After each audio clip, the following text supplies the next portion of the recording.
One must never underestimate the healing power of hatred. Mystara, at its core, is a fantasy setting at the height of a Cold War. Several Cold Wars, actually. Thyatis and Alphatia can't move on each other because they're too evenly matched. Minrothad and Darokin aren't military powers, they battle in the marketplaces. There are numerous instances where two factions can't stand each other, but can't do much about it because of the politics or other factors keeping their blades sheathed. Then you've got the ones that just don't care about the fallout of their actions or how others would view them. They want their ancient enemy dead, and the feeling is mutual. This can be mutually assured destruction or a chess game where total victory is possible, but you have to very carefully choose your tactics. Welcome to Mystara. I'm Mr. Welch, and today we are looking at the top 10 blood feuds across the globe. Oh yes.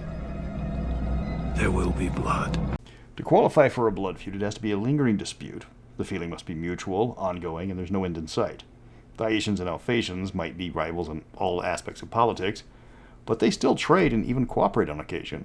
The Hen of the Shires hate Glantry with a passion, but for the Wizards, their vivisection is just research. Ethengar and Glantry can't stand each other, but both realize that mass conflict is impossible due to physical conditions. The Thorns of Rockholm think they're the greatest enemies the elves have ever had. Meanwhile, the citizens of Alfheim roll their eyes at the latest Dwarven Vandals graffiti. While many of these do have a large amount of dislike, it doesn't immediately result in violence if the two parties meet. While many have a beef with Glantry, it's only the Wizards they hate. The populace they don't really care about. Both sides must be willing to go full-scale Verdun on the other to make a high-quality blood feud. In no particular order, we start with the unofficial war between the Minrothad guilds and the aquatic race known as the Canat. Minrothad has modern sailing ships, custom-trained wizards, and a ruthless streak for anybody they view as muscling in on their market share. The Canat are 10-foot-tall underwater fishmen with great strength and ride around on mashers, monstrous ocean centipedes over 100 feet long that carry their cargo. The dispute concerns about who has the rights to sell goods in the waters surrounding the guilds, as the Minrothadians claim all territory above and below the surface. The Canat don't care what surface dwellers think and will continue bringing their products to whoever wants to pay for the undersea goods. The fight between the two factions is intense, and the battles go on until one side retreats or dies. There is no surrender. The sailors will string up the Canat from their yardarms and watch them suffocate. Sailors that fall overboard are left to drown. Worse, if one side is killed, the other will gladly take the goods and add them to their own. Neither combatant is willing to give an inch, as both claim the territory they use for their merchant routes. The Triton Queen of Ierendi won't interfere as the dispute is outside her territory. The guildmasters are not open to compromising what they see as rightfully theirs. The Canat are good at identifying Minrothad ships compared to other flags, and it's hard to mistake anyone for a Canat. At least the chances of this conflict drawing others into it are small. Heading to Ethengar, you will find the greatest feud is not between Glantry, but between two of the tribes. The Tajit and the Yakas have hated each other for as long as anyone can remember. Nowhere in the recorded history of Ethengar were these two at peace. At least a peace that didn't require somebody else to threaten both of them. No one knows how the feud started. Nobody has any idea how to end it. The latest war began when the Yakas invited the Tajit chief for a great banquet for some ceremony. The Yakas laid out an elaborate carpet for the Tajit chief to sit on, and forgot to mention the carpet was covering up a punji pit. Mistakes happen. This started a full-scale war that only ended when the losing Tajits begged for help from the Golden Khan, who told the Yakas to quit it, join him, or die, and then told both sides their feud was over on pain of death. Peace achieved! Only not really, as the two tribes constantly raid each other in minor skirmishes. When open conflict broke out at the court of the Golden Khan, Moglai had 20 warriors from both sides executed as a warning that the next time it happens, he's going to do the whole tribe. This just moved the conflict away from the capital. Both tribes will not be satisfied until one or the other is extinct. This keeps them fighting behind the scenes. Nobody's going to be running to the Great Khan because everybody knows that this feud is still going. And he's not going to believe that one side suddenly started playing nice and their rival attacked them without provocation. Few civilized nations tolerate humanoids in their borders, but when it comes to Karamikos, they have a mutual hatred with the Gnoll race that dates back to the foundation of the Traldar people. Orcs and goblin raids against settlements will rarely end with everybody dead. Against Gnolls, it's typically to the death. They have a special place in Karamikos culture, as it's long felt that they are the beastmen race from the Song of Halav epic. It does have some merit, as the Gnolls also claim ancestry to the invaders from the epic. There's only a few Gnoll tribes in Karamikos, but they tend to be some of the most savage and bloodthirsty of all the humanoid races found there. The hatred regarding the Gnolls was initially just with the Traldarans, but when the Thyacians arrived a century ago, they quickly joined the long-simmering feud. The Gnolls don't care if their targets are Traldaran, Thyacian, Elvish, or Gnomish. They claim all of ancient Traldar and every race there are trespassers to be slaughtered. They don't have the organized numbers they once had, but they're a serious threat to the northern and western parts of the nation. Gnolls are one of the few humanoid races that Baron von Hendrix won't use as mercenaries. If he did, his human troops would desert him. Instead, he uses them as practice for his forces, as nobody would complain no matter what they do to the Gnolls. Nobody envies the job King Thar has taken upon himself. He's trying to keep the numerous tribes from killing each other and make some of the most chaotic monsters work together. One of his biggest problems is that the goblins and hobgoblins have a long and storied history of hating each other. The far more numerous goblins recently conquered the hobgoblins and subjugated them, using them as slaves in their minds. The hobgoblins gained Thar's favor by swearing their allegiance, and in return he freed them from the goblins. Then he gained the support of the goblins by threatening to kill anyone that didn't fall in line. But the animosity is still there. The biggest issue in the Broken Lands is always living space, and there are far more goblins than hobgoblins. When High Gobliny decided to expand, they flooded Hobgobland with numbers. Yes, the hobgoblins are individually better fighters and far more practiced fighting as a unit, but quantity is its own quality. The fact that the goblins were smaller than the hobgoblins and lorded over them still brings any hobgoblin thinking about it to a rage. Technically, the two races are now allies. Unofficially, patrols have a terrible habit of going missing in their territories, and Thar's Legion's officers know better than to mix the two races when assembling units. To most, Ierendi is an island paradise where everybody lives in harmony and there's no strife.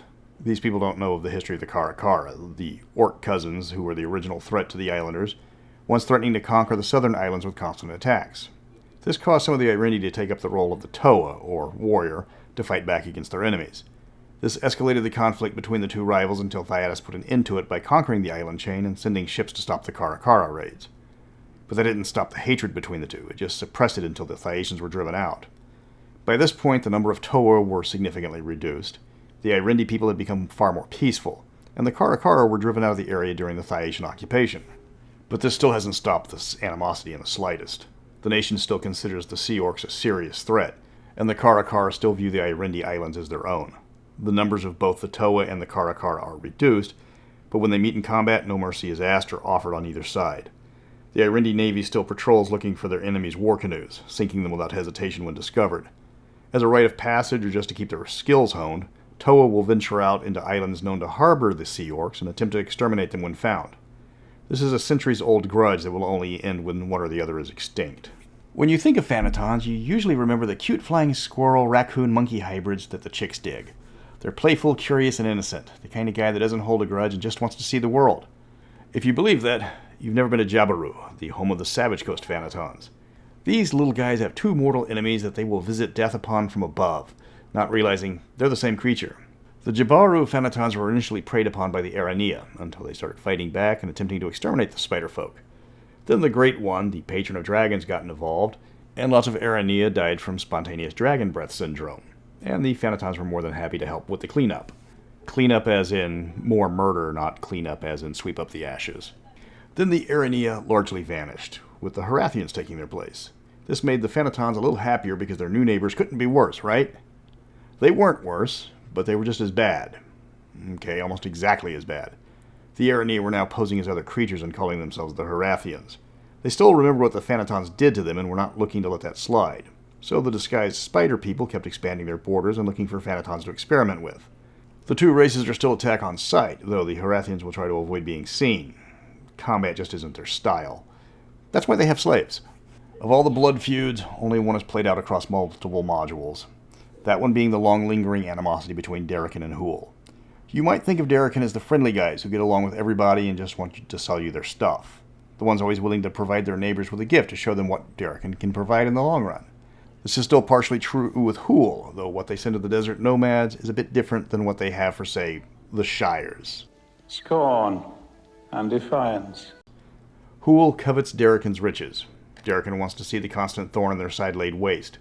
The problem is, aside from the nation of sin between them, neither of them has the numbers or will to complete their mission. The two dance around each other in a diplomatic war, trying to turn allies against each other and undercut their rivals' political standings. Hool is a military powerhouse, but invading distant Darokin is a logistical nightmare. So they sponsor hostile forces on the borders of Darokin, providing aid to Thar's legions or other warlords to inflict damage against the merchant nation. Darokin prefers to isolate Hool from its neighbors, cutting off trade routes and disrupting caravans where possible. While they usually play nice with Hool's neighbors, they will use strong-arm tactics when possible. Choose your next words with exceptional care. War is inevitable between the two nations, and right now, they're just getting the dance floor ready. Not all the feuds are between good and evil. there are quite a few that are evil versus evil. When it comes to lawful evil versus chaotic evil, just look at the von Kessler merchant house versus the Iron Ring. Both are slavers. One plays by the rules set out by the Empire of Thyatis. The other uses terror and brute force. They're both in the market for the same commodity. They are very much aware of each other and will not stop until the other is dead. That's where their differences become apparent. It's just a matter of quality versus quantity. One uses highly trained mercenaries to enforce their will, and the other uses brainwashed cannon fodder to overwhelm the enemy. All the while, those around them suffer. The von Kesslers officially only operate in nations where slavery is legal. They have their legal documents showing their official status. Their agents wear uniforms and are well versed in local law. Their troops march and fight as one, whether they are putting down a slave revolt or fending off an Iron Ring slave raid. They aren't above grabbing slaves under the table when possible, but prefer to buy them from government sources. They like to have a paper trail. The Iron Ring doesn't care.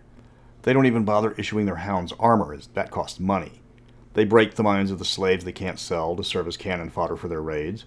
Both view the other tactics as weak, and when they operate in the same area, it often turns into a war zone. People might appreciate the von Kesslers for fighting the Iron Ring free of charge, but remember they're only doing this to preserve the practice of slavery. If there is a grudge that erupts into spontaneous violence more than the conflict between the Lupin and the werewolves, I couldn't think of one. These two creatures hate each other with a passion. Hate is the wrong word. They despise each other. They attack on sight. Lupin can detect werewolves in any form. Werewolves know this, so don't even try to disguise themselves if faced with a pack of dogmen. They will show no mercy and they don't care about bystanders when these fights start. They will use any tactic in their battle and will even mock their enemy if they have the upper hand. Lick it up, baby. Lick it up. Blame the Nithians for this feud. Not that anybody remembers why they hate each other. The Nithians were using an artifact to create all sorts of creatures, including their version of the werewolves. A Lupin called Saint Malinois found a way to destroy this artifact, earning him immortality and the eternal hatred of the werewolves. And it's just werewolves. Lupins can detect if you're a lycanthrope, but they can only detect werewolves specifically. Doesn't matter if you're sporting a Walter Payton t-shirt and look like a walking throw rug. They have no clue that you're a werebear, but they know you aren't a werewolf. Werewolves avoid Lupin packs until they can get numbers on them, but violence between the two is going to happen. It's just a matter of on whose terms. Then we get to the one that got adopted into Mystara fanon by a bunch of people who thought a certain elven gob needed to be taken down a step. The Fey Court versus the Seldarine. What, you thought it was just between Oberon and Corellian? This is the oldest of all the spats on the list, and one that will never see a conclusion. In short, during the Dawn War, the Seldarine, the elven gods, needed more bodies for their war and started turning immortal fey creatures into mortal elves. Mortals are far more easier to control and would owe their existence to the elven gods. A large number of fey fled beyond the Great Barrier to escape the Seldarine, but never forgave them. The Seldarine were too busy patting themselves on the back over their victory with the Primordials. The funny thing with Archfey is they don't forget, and they aren't very good at the forgiving thing either. While both sides have deity-level powers, they can't actually hurt each other physically, but their plans and schemes are very much a fair target. The tactics can go from political, like when Corellian tries to turn the Archfey of the Feywild against Oberon to starve him of his influence in the multiverse. They can be petty, like an invisible Robin Goodfellow constantly counterspelling the High Priest of the Seldarine during an important ceremony. Occasionally they turn violent, like Sayanine Moonbow and Gwyn ap Nuth having their minions engage in open warfare when the Seldarine try to force a group of elves to worship them. The Archfey don't hate elves. They love the ones on Mystara, but they hate the Seldarine for all time. The jealous elven gods return the Fey Court's hatred 100 times over, but a final battle between the two groups is impossible. If nothing else, other deities would stop them before they start a war that would make the Primordials jealous. That's the top 10 blood feuds in Mystara. None of them are petty. All of the various combatants want the other side dead. Hence the blood part of that phrase. You can pick a side if you want, but most stay out of the way.